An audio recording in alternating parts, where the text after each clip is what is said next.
Muy buenas, mi gente. Después de un par de semanitas sin subir vídeo por culpa de un mal cálculo de gestión del tiempo, estoy de vuelta en este humilde canal con un nuevo vídeo, los Austrias menores. Así que sin más dilación, vamos con ello. Antes de empezar, es importante saber cómo estaban las cosas en el siglo XVII. Estaban mal, básicamente. Se juntaron el hambre y las ganas de comer. Los reyes de esta época no son llamados Austrias menores por nada. Sencillamente no fueron buenos reyes, porque no tenían ni medios externos para gobernar bien, por la crisis generalizada que había, y porque sencillamente eran unos incompetentes. Es más, delegaban su poder en gente de confianza, que eran los válidos, quienes gobernaban en su nombre, aunque lo hacían más en beneficio propio que en el propio pueblo. Y así es como vamos a empezar este vídeo, con la monarquía hispánica comenzando su decadencia. El primero de los Austrias menores es Felipe III el Piadoso, quien asciende al trono en 1598 al morir su padre Felipe II. La vocación de este muchacho era rezar, no gobernar. Él era el quinto de los hijos varones de Felipe II y llegó al trono pues de rebote, porque sus otros hermanos pues se fueron muriendo. Felipe II, viendo de dónde cojeaba su hijo, llegó a decir: Dios, que me ha dado tantos reinos, me ha negado un hijo capaz de gobernarlos.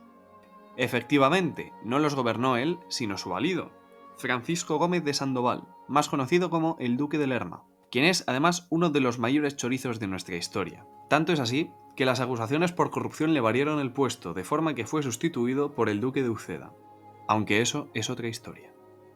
En la política interior de Felipe III hay que destacar la grandísima obra de conciliación religiosa que se llevó a cabo en 1609, la expulsión de los moriscos. Los moriscos eran los musulmanes que, tras la pragmática de los reyes católicos de 1502, se convirtieron al catolicismo y permanecieron en la península. Obviamente eran católicos en lo oficial, pero en la práctica, en su casa, seguían haciendo lo que les salía de los huevos, como debe ser. Pero claro, el duque de Lerma, viendo que se podían repetir episodios como la rebelión de las Alpujarras, o que podían apoyar a los piratas de berberiscos o a las tropas otomanas, además, por supuesto, del deseo de unidad religiosa del catolicismo y toda movida, pues decide expulsar a 270.000 personas, provocar una crisis agrícola y un descenso de la población bastante importante, que jodería la economía más aún. En política exterior destaca lo que conocemos como la Pax Hispánica, un periodo de conciliación, si se puede decir así, entre las distintas potencias que históricamente se habían venido enfrentando a la monarquía hispánica. En 1604 se firma un tratado de paz con Inglaterra. En 1609 comienza la tregua de los 12 años con Holanda, y con Francia se arreglan un par de matrimonios. Por una parte, el rey Luis XIII se casaría con la infanta Ana de Austria, y por otra, el futuro Felipe IV se casaría con Isabel de Borbón. Lamentablemente para Felipe III, estos esfuerzos de pacificación se vieron truncados al estallar la Guerra de los 30 años en 1618, cuando se tuvo que posicionar en el bando de su tío, el emperador Fernando II, enfrentándose, por tanto, a las potencias que acabo de mencionar. Finalmente, Felipe III encontró su final en 1621, a causa de una erisipela, que parece ser una infección de la piel bastante jodida. A Felipe III le sucede su hijo Felipe IV, el Rey Planeta. Su principal valido es el conde duque de Olivares, quien lleva a cabo un proceso de centralización de la política en torno a Castilla, lo cual será la causa de la mayoría de los acontecimientos de la política interior. En primer lugar tenemos Cataluña, de donde hay que destacar dos rebeliones. Por una parte, y en el contexto de la Guerra de los 30 años, se enviaron tropas a defender la frontera con Francia. Sin embargo, a los payeses y a los principales municipios no les pareció bien esta acción, de forma que se levantaron. Por otra parte, tenemos el intento de independencia de Cataluña. En 1640, en las fiestas del Corpus del 7 de junio de 1640, el virrey conocido como el conde de Santa Coloma, quien era bastante poco querido por el pueblo, fue asesinado, iniciándose también una persecución contra los castellanos que allí vivían. En 1641, el ejército real, que había sido enviado para sofocar esta rebelión, es derrotado. Cataluña se independiza y queda bajo la protección de Luis XIII, quien es proclamado conde de Barcelona. Después de más de 10 años sin llegar a ningún sitio, finalmente en 1652 el ejército real vence, en parte favorecido por el sentimiento antifrancés que se había venido gestando. Finalmente, en 1653, Felipe IV va a Cataluña para confirmar los fueros y que así los catalanes dejen de dar por culo de una vez por todas. Ahora vamos con la independencia de Portugal. En 1640, y aprovechando esta situación tan caótica como es la Guerra de los 30 años sumado a la rebelión de Cataluña, los portugueses proclaman al duque de Braganza, bajo el nombre de Juan IV, llamado más tarde el Restaurador. En 1643, el conde duque de Olivares es depuesto y sustituido por don Luis de Haro, quien es definitivamente incapaz de revertir la situación. Ya para 1668, durante el reinado de Carlos II, se firman las Paces de Lisboa, mediante las cuales la monarquía hispánica reconocería la independencia de Portugal a cambio de la plaza de Ceuta, en la costa norteafricana. Y así es como conseguimos Ceuta. Además de estos dos eventos tan importantes, tenemos otras rebeliones menores.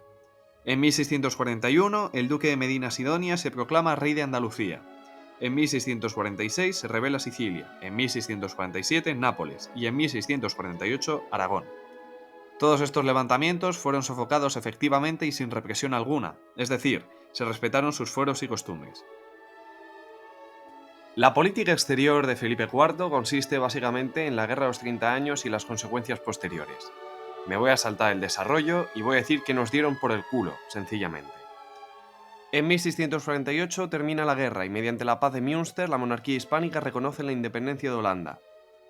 Por otra parte, el conflicto con Francia continúa hasta 1659, cuando se firma la paz de los Pirineos.